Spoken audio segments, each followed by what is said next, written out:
आपल्याला प्रत्येकाला एकमेकाचे स्वभाव, एकमेकाचे मतं ही माहिती आहे.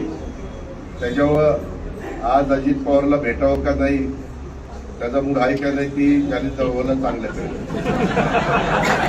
मुरली काकाला चांगलं कळलं, स्वातीला कळलं, रोहनताई कळलं.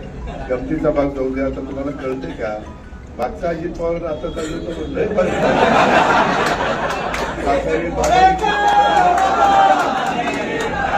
त्याच्यामध्ये आता काळानुसार जसं वय वाढतं तसं आपल्याला बदलावं लागतं. त्याच्यामध्ये मॅच्युरिटी येते. आता पूर्वी कसं आपण काही केलं तर आपल्यावर पांघरून घालायला साहेब असायचे, आता आपल्यालाच पांघरून घालायचं. त्याच्यामुळं बाबांचा गमतीचा भाग तुम्ही खरंच ते समजून घ्या.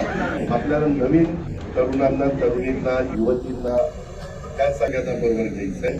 त्यावेळेस उमेदवारी देताना पण आपण काही नवे चेहरे देण्याचा प्रयत्न करू.